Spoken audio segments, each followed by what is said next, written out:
That's ARKET, that's me. That's ARKET, that's me. That's ARKET, that's me. Guys, today we're gonna make this ARKET dupe jacket, which took me a day to make, and this is hands down my favorite project I've ever made. And it's not an exaggeration, I'm even proud of the inside of the jacket, and I'm gonna show you why. This is the cleanest, neatest inside I've ever made, and even the inside does look right. So let's move on to the video. I chose this deep brown wool fabric that has an amazing body, so I didn't even have to line it, and the color stands on its own without any interfacing or lining. Let's work! But before we do that, I have a slight disclaimer, which is that in my pattern making video I made a mistake, still don't know how or why exactly, but we need to lose 4 centimeters, that is 1.5 inches from the back bodice.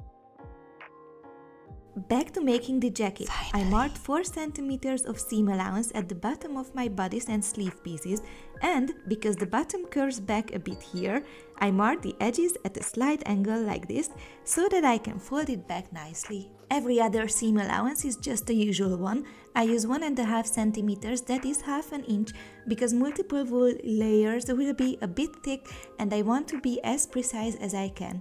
Also, I used 2 meters of fabric in total. I cut everything plus 4 cuff pieces that I mentioned in my pattern making video, and I ended up with only 7 different pieces. I think this is the simplest it can get when patterning and making an old money style jacket. I changed the threads from the last project where I was making this bomb maternity dress, and I placed the brown ones on this fossil of a machine. I searched the edges of every piece because I didn't line this jacket and everything is visible on the inside. Let's finally sew. Firstly, we place the lapel piece on the front and sew along the center front and the neckline until it is marked on the pattern. I used a bigger needle because I needed it to handle this thick wool as easy as it can.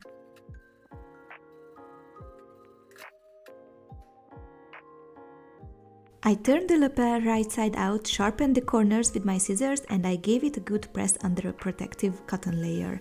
I also turned my iron down a notch so I won't hurt or shrink my fabric.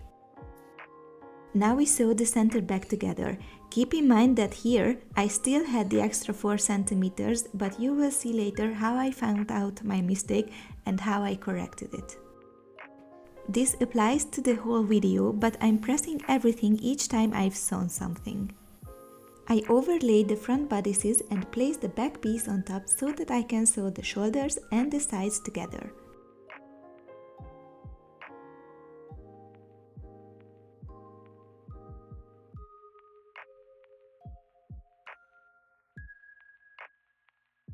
Let's talk about ironing, as this step is just as important as sewing.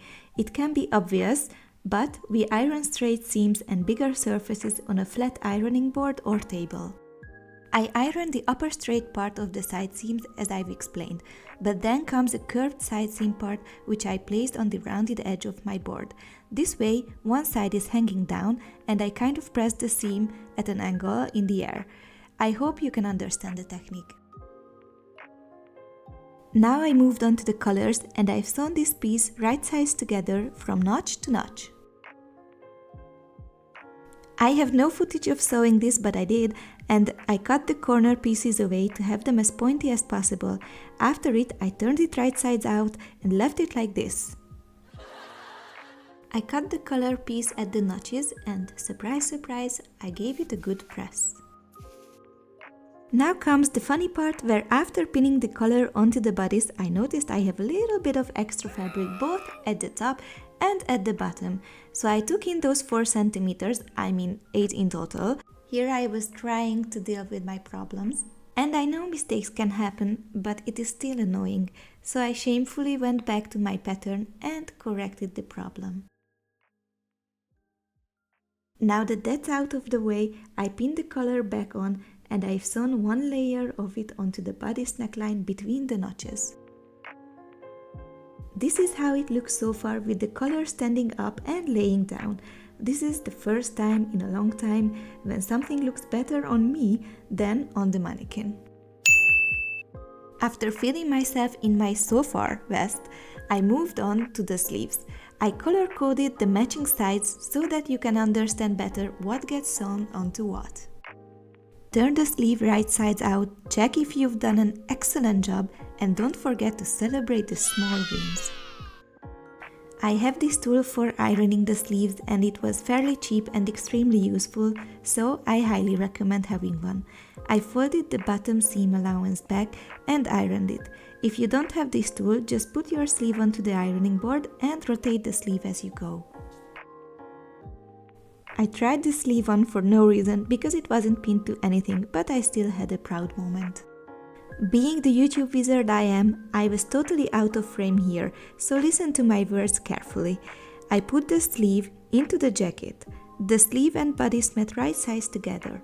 I always start with pinning the underarm seams and then the shoulder seams together. After it, I just ease and pin the fabrics together. When I sew the sleeves on, I always backstitch a lot to strengthen it because this is where people have the most and biggest forward movements. Look at this progress, you guys! It starts to look like a jacket, and also let's appreciate the fact that it looks a lot like my inspiration ARKET jacket. As we only did one layer of the color previously, it is time to do the other. If I had lining, I would sew that to this part. For now, I left the hanging lapel untouched. This is called Stitch in the Ditch. This is how it looks after I've sewn it, and notice that from the outside you cannot see any stitches. I'm sewing the hanging lapel part to the bodice neckline, and this is the time where I highly recommend changing your machine foot to a zipper foot because we're gonna sew multiple layers together.